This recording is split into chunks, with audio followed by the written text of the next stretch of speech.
पाद श्री उड़िया बाबा जी महाराज कहते हैं, अय उपासक, मन में यदि कोई वासना रखोगे तो तुम्हारा पुनर्जन्म निश्चित है।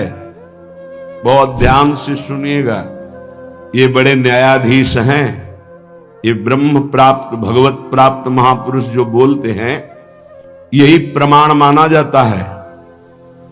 अगर आप महान पाप किए हैं और कोई महात्मा कह दे जाओ कुछ नहीं, सब ठीक है, एक भी पाप का दंड आपको नहीं मिलेगा।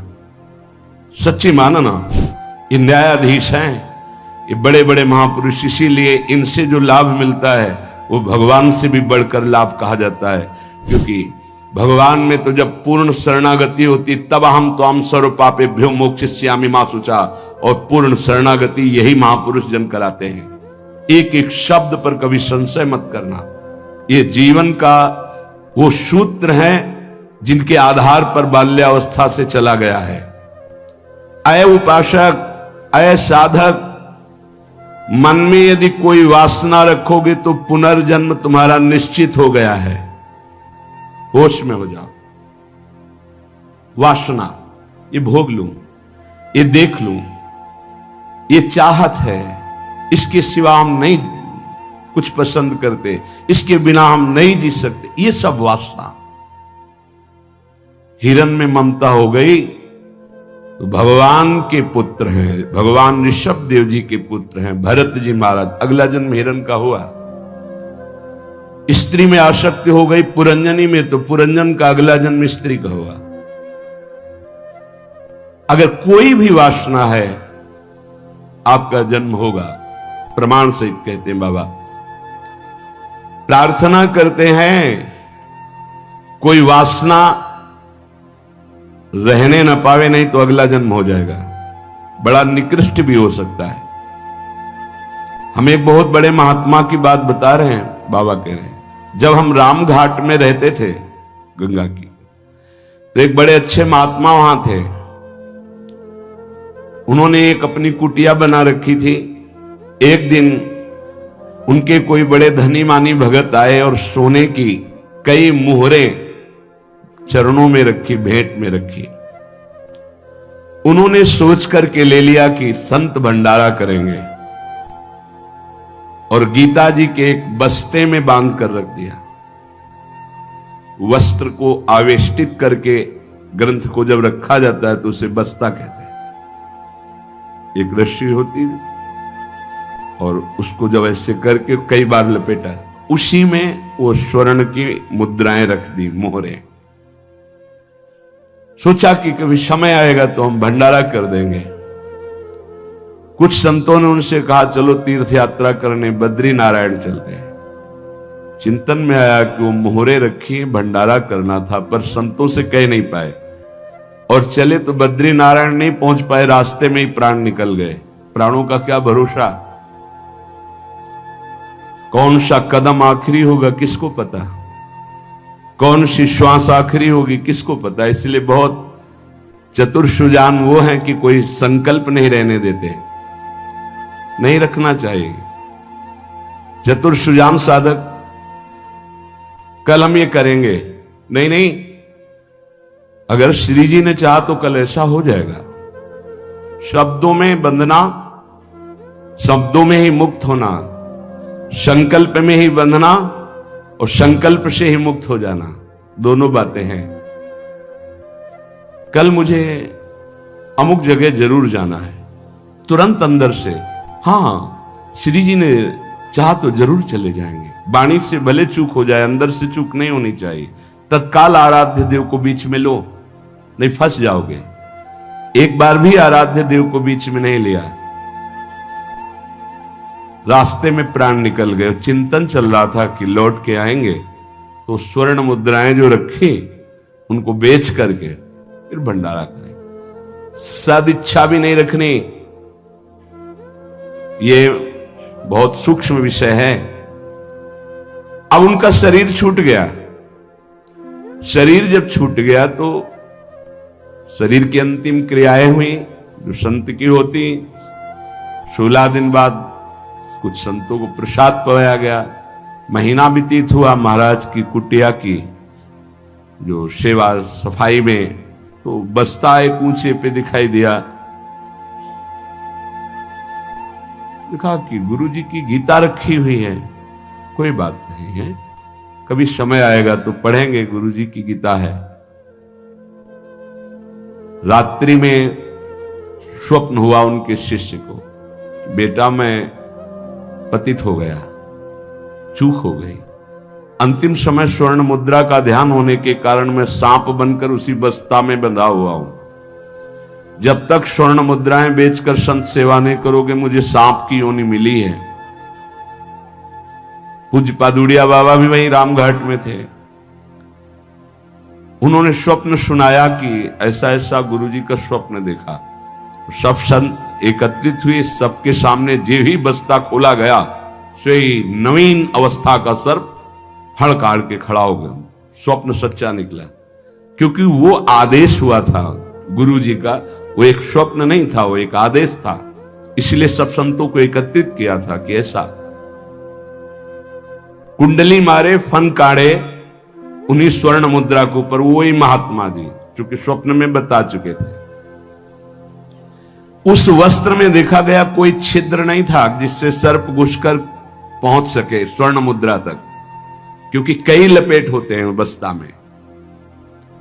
ये देखकर सब महात्मा आश्चर्यचकित हो गए कि भाई थोड़ी सी असावधानी हुई कि स्वर्ण मुद्रा का चिंतन मना तो सर्प होकर के गुरुजी को बैठना पड़ा। उस सर्प को बड़े सम्मान, किसी को कुछ नहीं काटा, कुछ नहीं छेड़ा, उसको बहुत सम्मान से आदर पूर्वक जंगल में जाके दुखी होकर शिष्यों ने छोड़ा और उन मोहरों को बेचा गया। संत भंडारा हुआ, उनकी जो ही वासना की पूर्ति हुई, ये वासना बन गई थी, तो ही शरीर छूटा उनका और अपनी गति को प्राप्त हुए। इसलिए उपासक, ये सद्वासना थी। सद्वासना जब बंधन को प्राप्त करा सकती है, तो असद वासना कौन कौन सी दुर्गति देगी, ये बहुत सूक्ष्म विषय है। एक महात्मा पधार रहे थे तो वृक्ष के नीचे लेटे थे, ऊपर आम का फल था। पके हुए आम के फल में दृष्टि चली गई। अंतिम समय उसी में कीड़ा बनकर आम के पेड़ में आए। शिष्य समर्थ थे, उनको ध्यान के द्वारा जब पता चला तो उन्होंने फिर भजन बल से अपने गुरु जी का उद्धार किया। कई बार ऐसा देखा गया है कि शिष्य के द्वारा गुरु को भगवत साक्षात्कार होता है। सुतीक्ष्ण जी को पहले से ठाकुर जी का साक्षात्कार हुआ, साथ लेकर फिर अपने गुरु जी के पास साक्षात्कार करवाने प्रभु को गए। बड़ी महिमा है भजन की। गुरु प्रदत्त भजन से बड़ी सामर्थ्य शिष्यों में जागृत हो जाती है। विश्वास करो, विश्वास करो, बाबा 2 बार कह रहे हैं। जो कह रहे हैं उस पर विश्वास करो। कोई वासना मत रहने दो, ढूंढ ढूंढ करके वासना को नष्ट कर दो। तुमसे ना नष्ट होती हो तो गुरुजनों के सामने रख दो, प्रभु के सामने रख दो। प्रभु इस वासना को नष्ट कर दो। देख लो, भंडारे की वासना ने सांप बना दिया, मृग की वासना ने मृग बना दिया, हिरण बना दिया। हमारी इतनी वासना है, हमारा क्या होगा? कभी विचार किया है अंदर बैठ के? कितनी बाजार लगी वासना की। ये सब वासनाएं कट जाएंगी यदि एक सूत्र रख लो, श्री जी की इच्छा। ऐसा करेंगे, हाँ, श्री जी की इच्छा से, अंदर से ऐसा, हाँ, प्रियाजू की जैसी इच्छा। वो तुम्हें बांध ही नहीं पाएगी कोई वासना, क्योंकि प्रियाजू प्रधान हो गई है। उपासक प्रभु को भूल जाता है। जब कोई वासना होती तो अपना ऐसा अंधकार पैदा करती है कि प्रभु को भूल जाता। जैसे भरत जी भूल गए, जिन प्रभु के स्मरण में बाधा ना पड़ जाए, राज रानी, राजपुत्र और राज्य का त्याग कर दिया। वही हिरण की बाधा को कैसे स्वीकार कर लिया कि प्रभु का विस्मरण हो रहा है, प्रभु की सेवा छूट रही हो, हिरण के दुलार में घूम रहे हैं। हिरण बनना पड़ा। बहुत सावधान। अगर हम सब सावधानी पूर्वक उपासना करें तो इसी जन्म में हम जीवन मुक्त हो जाए। गुरुदेव, इष्ट, इष्ट का मंत्र और माला, ये साधना की 4 विशिष्ट पद हैं। गुरुदेव, इष्ट देव, इष्ट मंत्र और जिससे माला, जिससे मंत्र जपते हैं, इनमें एक भी नहीं बदलना चाहिए, बहुत जल्दी सिद्ध हो जाएगा। माला ऐसे नहीं कि गंदी हो गई फेंक दी, दूसरी नई माला ले ली, टूट गई वैसे, या माला की थैली, दोनों। एक उपासक के पास फटी हुई बहुत मलिन थैली थी, हमने कहा बदल दो ना, नहीं गुरु प्रदत्त है, ये आजीवन चलेगी। ऐसे बहुत जल से धो देंगे, यमुना जी में धो देंगे, बदल तो नहीं सकते, आजीवन के लिए। अच्छा लगा, ठीक है, गुरु प्रदत्त है, इसे बदल नहीं सकते। माला झोली, यहां रोज नई चमकती हुई, देखो ध्यान दीजिए, गुरु, इष्ट, इष्ट मंत्र और माला, ये चारों बहुत जल्दी परिपक्व अवस्था प्रदान करती है। इनमें से एक भी यदि बदला जाए तो बेविचार दोष उत्पन्न हो जाएगा। गुरु, इष्ट देव, इष्ट मंत्र, मंत्र जपने की माला और माला झोली सहित, इसे खिलवाड़ ना समझे। यदि तुम किसी की माला चुरा लेते हो तो कभी तुम्हें उसके जपे हुए का फल नहीं मिलेगा, और यदि तुम्हारी माला कोई गिर जाए, भूल जाए, कोई चुरा ले, तो तुम्हारे आधे भजन का प्रभाव निष्फल कर दिया जाएगा। ये न्यायाधीश बोल रहे हैं। माला प्राणों से भी अधिक प्यारी रखी जाती है, ऐसे नहीं कि जहां मन आया वहां रख दिया, नहीं, सदैव अपनी छाती से माला लगा के रखी जाती है। अगर कोई बात करनी, कोई सेवा करनी, तो माला को यहां ऐसे रख लिया, गले में डाल लिया कि नहीं से। अब कुछ लोग ऐसे नहीं रखी जाती, अगर माला रखना भी है तो उसके नीचे आसन होना चाहिए, उससे मंत्र जपते, खिलवाड़ नहीं। यदि चोरी चली गई तो भी आपका आधा भजन निष्फल हो जाएगा, और चुराने वाले को कभी भी जितना जप करेगा उसका फल नहीं मिलेगा। किसी की माला से जप नहीं करना चाहिए। मिली हुई माला को जहां मिले वहां सम्मान से टांग दो, कभी लौटेगा वो तो ले लेगा। कभी माला पड़ी हुई उठाना नहीं चाहिए, लेना नहीं चाहिए, उससे कुछ लाभ आपको मिलेगा नहीं। अगर यहां माला पड़ी है तो यही टांग दो, जिसकी माला है अगर वो वापस आएगा तो वहां मिल जाएगी उसको। कभी आप किसी की माला से जप न करें। जो किसी की माला चुरा लेता है उसकी कभी आध्यात्मिक उन्नति उससे नहीं हो सकती। माला, झोली, इष्ट मंत्र, गुरुदेव और इष्ट देव आजीवन एक ही रखे, बदलाव न करे। यावत जीवन इन चारों को एक रखे, गुरुदेव, इष्ट देव, इष्ट मंत्र, इष्ट माला, उपासक बहुत जल्दी परिपक्व अवस्था को प्राप्त हो जाएगा। ये बातें बड़ी गूढ़ हैं, ये आध्यात्मिक सत्संग इसलिए आपको ये सुनने को मिल रही। कर्म 4 प्रकार के होते हैं। एक कर्म जिनसे यहां भी सुख मिले और परलोक में सुख मिले, जैसे हम यहां किसी भूखे को भोजन पवा देते हैं। कृपया करके वीडियो को स्किप ना करें, वीडियो को पूरा देखें। राधे राधे। तो हमारी संपत्ति भी बढ़ेगी और परलोक में इसके पुण्य का बड़ा लाभ प्राप्त होगा। यहां हम ऐसी कुछ अपने धन से व्यवस्था करते हैं जिससे भजन करने वाले संतों को सुख मिले। जो सतमार्ग में चल रहे हैं उनकी वास की व्यवस्था, वस्त्र की व्यवस्था, भोजन की व्यवस्था, यहां भी तुम्हारे ऐश्वर्य बढ़ेगा और परलोक में भी भगवत कृपा प्राप्त होगी। औषधालय खोल देना, प्याऊ खोल देना, ऐसी व्यवस्था कर देना जिनकी व्यवस्थाएं नहीं हैं, उनको वस्त्र है, भोजन है, औषधि है, इस तरह की। तो यहां भी सुख और परलोक में भी सुख। पर ध्यान रहे, पोस्टर बैनर नहीं होना चाहिए। अगर आपने कहीं छपवा दिया या अपनी जबान से कह दिया तो उसका प्रभाव क्षीण हो जाता है। ये लोग समझते नहीं।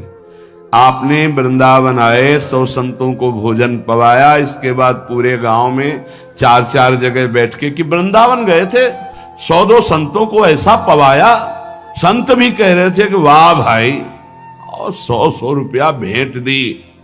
वो बड़ाई जो आप झोंक रहे हो ना, सब खाली हो रहे हो आप। चुप। ये लोग कुछ ऐसे देहाभिमानी होते हैं कि एक पंखा भी टंगवाएंगे ना, तो पंखा की हर पंखुड़ी में जिला अमुक, बाबा का नाम, दादी का नाम, और ये नाम और वो नाम, अपना नाम, पूरा पता, फोन नंबर सहित पंखा में। ऐसे देखे गए। कुछ भी करना है पूरा, ये सब। तुम्हें अपने नाम की चिंता है या संतों की सेवा की चिंता हुई?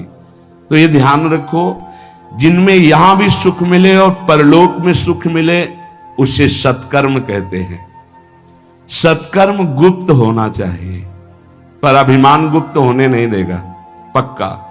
वो चाहे दीवाल से कहेगा जरूर। ये अंदर देख लेना, फूलन आएगी, कहना कुछ तो ऐसा कि बाद में संत पाएंगे, पहले ही परिक्रमा मार्ग में बोर्ड लग जाता है, आज यहां 100 संत सेवा और अमुक जिले के अमुक अमुक अमुक ऐसे। तब ये लगता है कि कैसे तुम नादान बच्चे हो, तुम्हें इतना बड़ा सौभाग्य सुकृत का मिला था, इतना महान सत्कर्म, और तुमने सब मिटिया मेट कर दिया। और उनको लगता है कि सत्कर्म का फल यही है। 100 रुपया के अगर फूल डालने हैं तो फिर 100 लोगों को तो पता चलना चाहिए कि वीडियो में कि हम ही फूल डाल रहे थे। बड़ा हम का खेल चालू है। ये कर्म तभी परलोक में आपको मिलेगा जब यहां आप गुप्त रखें। देखा है आपने गुप्त कैसे कमाई की जाती। बहुत बड़ी यज्ञ की थी। मैदा फैक्ट्री के मालिक थे। जब वो आते थे कानपुर में गुरु आश्रम में संत दर्शन के लिए, तो 20 गाड़ियां उनके साथ होती थी। वो आधा किलोमीटर पहले ही रुक करके नंगे पैर पैदल आते थे।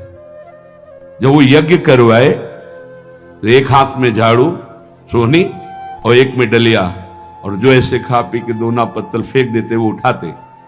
कहीं कोई पोस्टर नहीं, कहीं और इतनी दिव्य सब खान पान सामग्री सब ऐसी।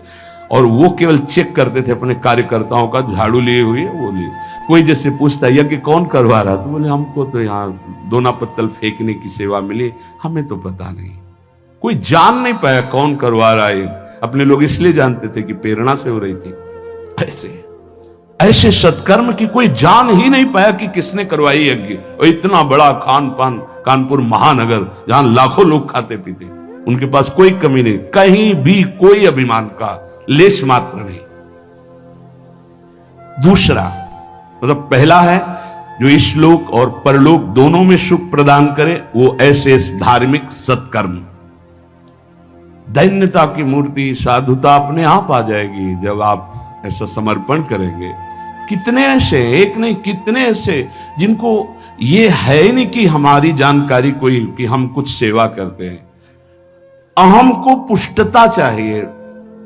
इस लोक परलोक में यदि अपने कर्म का जो सुकृत है, तो भगवान से प्रार्थना करो कि कोई न जान पावे, ऐसा कार्य करो, तो वो आपको इस लोक और परलोक दोनों में उन्नति प्रदान करेगा। दूसरा, जिनमें यहां भी दुख और परलोक में भी दुख। पहला है यहां भी सुख और परलोक में सुख। दूसरा है यहां भी दुख और परलोक में दुख। परिस्त्री गमन, जो दूसरे माताओं के साथ, बहनों के साथ व्यभिचार करते हैं, यहां भी दुख और परलोक में दुर्गति।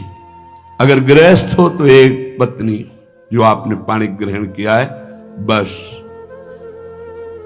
दूसरा मदिरापान, मद्यपान, यहां भी दुख, परलोक में दुर्गति।